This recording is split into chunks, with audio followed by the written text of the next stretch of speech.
Hi అండి విజ్ఞాన్ గారు. ఒక ఆయన కుక్క పిల్లల్ని కిరాతకంగా చంపేశాడంట. ఎందుకు చంపాడు, ఎక్కడ చంపాడు, ఈ సిచ్యువేషన్ ఎక్కడ జరిగింది, ఏంటి కథ కమామిషి? మన ఫతేనగర్ తెలుసు కదా, సనత్ నగర్ కింద బల్కంపేట ఎల్లమ్మ టెంపుల్ నుంచి ఎర్రగడ్డకి వెళ్ళే దారిలో ఫ్లైఓవర్ ఉంటుంది. ఆ ఫ్లైఓవర్ తీసుకుంటే బాలనగర్ వైపు చాలా ఈజీగా వెళ్తాం. అవునవును, చాలా పాత ఫ్లైఓవర్, అది ఎప్పుడు కూలుద్దో అన్నట్టు ఉంటుంది నిజంగా, భయంకరంగా. బట్ ఎప్పుడు చూడు ఫుల్ రద్దీ ఉంటుంది దానిపైన, తెలుసా. బట్ భలే కట్టారు, తట్టుకుంటూ నిలబడింది. ఇక ఫ్లైఓవర్ గురించి ఎందుకులే కానీ, ఆ ఫ్లైఓవర్ గురించి టాపిక్ వచ్చింది కాబట్టి చెప్తున్నా. నువ్వు నేను సినిమాలో ఫ్లైఓవర్ పైన హీరో హీరోయిన్లు ఉంటే దగ్గర నుంచి ప్లేన్ వెళ్ళొద్ది. ఓకే, ఆ సీన్ అక్కడే, ఆ ఫ్లైఓవర్ అది. ఓకే, ఎవరికైనా అంటే బేగంపేట ఎయిర్పోర్ట్ అప్పుడు బాగా ఉండేది కాబట్టి ఆ సీన్లు రెగ్యులర్గా కనబడేవి. ఇప్పుడు అంటే శంషాబాద్కి వెళ్ళింది కాబట్టి ఆ జ్ఞాపకాలు లేవు. ఓకే. సో అక్కడ ఫతేనగర్లో ఇండీస్ అనే అపార్ట్మెంట్లో ఆశీష్ అనే ఒకడు, వాడు దాంట్లో ఉంటున్నాడు పైన. ఆడికి మంచి పెంపుడు కుక్క ఉంది. రోజు దాన్ని బాత్రూమ్ తీసుకెళ్ళడము, వాకింగ్ తీసుకెళ్ళడానికి కిందికి వస్తా పోయా ఉండేవాడు. ఓకే. ఈ మధ్య కాలంలో ఏమైందంటే ఒక స్ట్రే డాగ్ ఆ అపార్ట్మెంట్ దగ్గరకు వచ్చి 5 పిల్లల్ని పెట్టింది. అవి చిన్నగా ఇంత అక్కడక్కడ తిరుగుతూ ఉన్నాయి. వీడి కుక్క కిందికి వచ్చినప్పుడల్లా ఆ చిన్న కుక్క పిల్లలు కూడా వీడి కుక్క దగ్గరకు వచ్చేవి. ఓకే. వాటికి ఏం తెలుసు, మా తల్లిలాగే ఇది కూడా ఒక వింత జీవి, భలే ఉంది అనుకుంటూ వస్తాయి.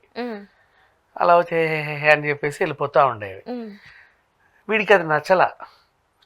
చిచి ఊరా కుక్క ఏంటి, నా పెంపుడు కుక్క దగ్గరకు రావడం ఏంటి, అసలు వాట్ ఈస్ దిస్ అనుకున్నాడు వాడు. కాదండి, ఇప్పుడు కుక్కలు ఇష్టము అన్నప్పుడు అది ఊరు కుక్కైనా పెంపుడు కుక్కైనా పెంచుకునే కుక్కే కుక్క, మిగతావన్నీ కుక్కలు అసలు కాదు. ప్యాక్ వాటి గురించి ఎలా మాట్లాడతావు నువ్వు నా దగ్గర? ఆ టైప్ మెంటాలిటీ. వామ్మో, సైకో. నువ్వు కుక్కను పెంచుతున్నావా కదా, తెలుసు కదా. ఇక్కడ వీడు చేసిన పని ఏంటో చూడు. ఒకరోజు ఆ వాచ్మెన్ అటు ఇటు తిరుగుతూ ఉంటే 5 కుక్క పిల్లలు చచ్చిపోయి ఉన్నాయి. అయ్యో. సరే, ఒకటి చచ్చింది అంటే ఏదో పాపం అనుకుంటాం, 5 చనిపోయాయి. ఎలా చనిపోయాయి అని చూస్తే అన్నిటి తలలకు గాయాలు.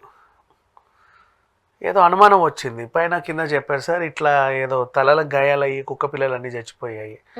మరి ఏమన్నా దొంగ ఏమన్నా దూరాడా అపార్ట్మెంట్లో?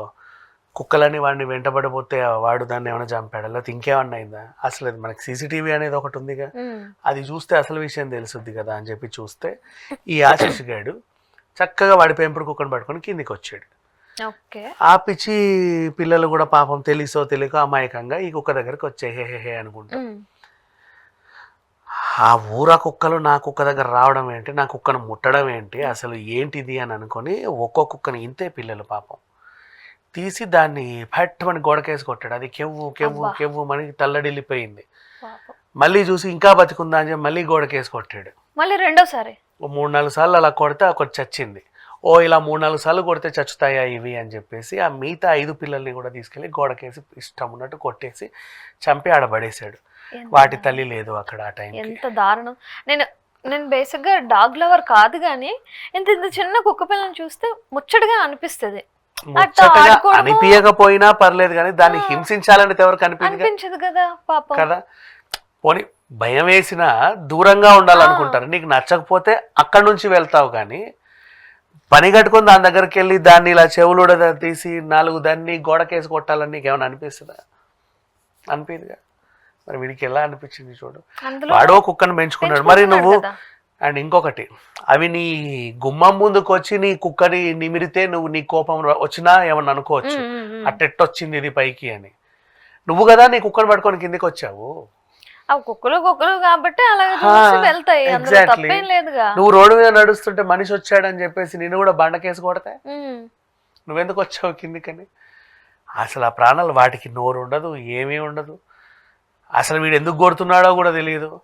మేము చావడానికే ఈ అపార్ట్మెంట్కి వచ్చామా అన్నట్టు. ఆ తల్లి పాపం ఇంత పిల్లలు ఉన్నారు కదా, ఏదైనా దొరుకుద్దేమో అని ఆడా ఈడ తిరుగుద్ది. ఒక మంచి అపార్ట్మెంట్ కింద నాకు 5 పిల్లల్ని పెట్టానన్న కాన్ఫిడెంట్తో అది బయటికి వెళ్ళింది. నిజంగా అదే చెత్తకుప్ప దగ్గర రోడ్డు పక్కన ఉంటే ఆ తల్లి వెళ్ళేది కాదే. కొంచెం భయం ఉంటుంది, అమ్మో ఎవరు వచ్చిన పిల్లల్ని ఏం చేస్తారో అనే భయం ఉంటుంది. అలా కాకుండా ఒక దగ్గర పెట్టేసి వెళ్ళింది. అవేంటి వాటికి తల్లే తెలుసు, కుక్కే తెలిసేది. తల్లేట వెళ్ళింది, తల్లిలాగా ఇంకో కుక్క వచ్చింది, సేమ్ ఆ తల్లిలాగే ఉంది, వెరైటీగా ఉంది. కాకపోతే ఇది కొంచెం బొచ్చేసుకోను ఇంకో రకంగా ఉంది. ఏంటిది ఇలా ఎందుకు ఉంది అని దగ్గరికి వెళ్ళాయి. అంటే అంతమించి ఏం తెలుసు వాటికి, అంటే ఆ నెల 2 నెలల పిల్లలకి. ఆడు 5 కుక్కల్ని చంపుతున్నప్పుడు ఒక్కరు కూడా చూడలేదా? చూడలేదు మా అపార్ట్మెంట్స్ వెళ్ళాలి, అదే కదా. ఎవడన్నా ఒకటి చూసుంటే వాచ్మెన్ ఎవరు ఉంటారుగా.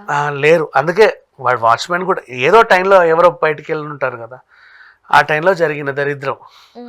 ఇప్పుడు నిజంగా చూసుంటే వీడి తలేసి అట్లా కొట్టాల్సింది గోడకేసి 4 సార్లు. అంటే ఇప్పుడు వాడి కుక్కని తీసుకొచ్చి ఎవరైనా అలా గోడకేసి కొడితే వాడు ఒప్పుకుంటాడా? ఎందుకు ఒప్పుకుంటారు, వాడు చచ్చిపోతారు, ప్రాణం పోయేలాగా ఉంటది. ఉరేసుకు చేస్తారు కొంతమంది డాక్టర్ లవర్స్ అయితే వాళ్ళ కుక్క చనిపోతే. మనం రీసెంట్ గా రష్మిన్ చూడలా, అయితే పాపం నీటిలో అవన్నీ వదిలేసి నెక్స్ట్ నిహారిక వాళ్ళ ఇంట్లో కుక్క చనిపోయినప్పుడు, నాట్ ఓన్లీ సెలబ్రిటీలు, అంటే వీళ్ళ గురించి వార్తలు వస్తాయి కాబట్టి 10 మందికి తెలుస్తాయి.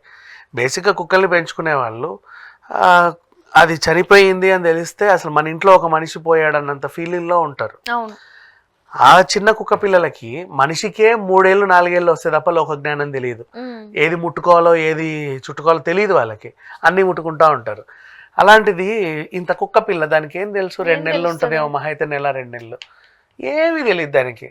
నా తల్లి ఎప్పుడు వస్తుందో ఏమన్నా తెస్తుందో, సేమ్ తల్లిలాగా ఇంకోటి వస్తే ఇది నాకేమన్నా ఇస్తుందేమో ఆశతో కూడా వెళ్తాయి కదా. అంతే కదా. మా తల్లి ఎక్కడికో వెళ్ళింది తెలియదు, ఇదేదో వచ్చింది సేమ్ నా తల్లిలాగా ఉంది, మాకేమన్నా ఇస్తుందేమో తినడానికో తాగడానికో అన్న ఆశతో కూడా వెళ్తాయి. సో దీనికోసం వాడు చేసిన దరిద్రమైన పని ఇది. అసలు ఇది మాట్లాడుకోవడానికే ఒక రకంగా ఉంది. ఇప్పుడు జంతు ప్రేమికులు అందరూ కూడా చూస్తున్నారు. అండ్ పనిలో పని టైం వచ్చింది కాబట్టి నిన్న కూడా ఇదే టాపిక్ చెప్పుకున్నామమ్మా. లావణ్య ఉందా, రాజతరం లావణ్య, 20 కుక్కలు ఇంట్లో ఉంటే ఏమయ్యాయమ్మా నీ కుక్కలు కనబడట్లేదు, ఒకటి చచ్చిపోయాయి అని చెప్పి వెళ్ళింది. అట్ట చచ్చిపోతాయి అలా ఎలా చచ్చిపోతాయి? ఇప్పుడు ఇన్సిడెంట్ చూసిన తర్వాత అబ్బా, అసలు నిజంగా జంతువులకు కూడా ఇట్లా ఏమైనా చేస్తే మంచి మంచి చట్టాలు ఉండి ఒక సపరేట్ జైల్లో వేయాలి. ఆ జైలు కూడా ఎంత ఉండాలో తెలుసా? మనం కుక్కలు పెట్టే బోన్లు ఉంటాయి చూడు, అంతే ఉండాలి. వాడిని కూడా ఇలా పెట్టాలి, దాంట్లో కనీసం లేవడానికి కూర్చోడానికి కూడా స్పేస్ లేనట్టు అందులో పెట్టేసి తాళం వేసేయాలి. తెలుస్తాయి కదా మూగజీవాల ప్రాబ్లమ్స్ ఏంటనేది. లేకపోతే తెలియట్లా, మనుషులకు తెలియట్లా, ఇష్టం ఉన్నట్టు. ఇప్పుడు సరే కుక్క వచ్చి కరిచింది మనిషిని అంటే అయ్యో పాపం అంటున్నాం, కానీ మనుషులు చేసేవి కూడా ఎలా ఉన్నాయమ్మా. ఏం చేసింది ఆ పిచ్చి కుక్క? అసలు పిచ్చుకో అంటే కుక్క పిచ్చిదని కాదు నా అర్థం, పాపం పిచ్చి తల్లి అనేది ఉద్దేశంలో అన్నా. అది వాడికి ఏం హాని చేసిందో తెలియదు. నా కుక్క దగ్గరికి చిచ్చి ఆఫ్టర్ ఆల్ ఒక ఊర కుక్క వస్తుందా అనే ఫీలింగ్లో వాడు, అదేం కుక్కో ఇదేం కుక్కో, వాడు ఎలా పెంచుకున్నాడో, వాడికి మనసు ఎలా వచ్చిందో. అదే ఒక కుక్కను పెంచుకొని కూడా చిన్న పిల్లల్ని చంపేశాడంటే ఎంత దాన్ని ఎట్లా చూస్తున్నాడో కొంపలో. అది ఇలాంటివన్నీ వింటే కొంచెం బాధగానే అనిపిస్తుంది. బాధగా అనిపించినా కూడా ఏం చేయలేకపోతున్నాగా ఈ మనుషుల్ని, అది ప్రాబ్లం. చూద్దాం ఏం జరుగుతుందో మరి. Thank you so much.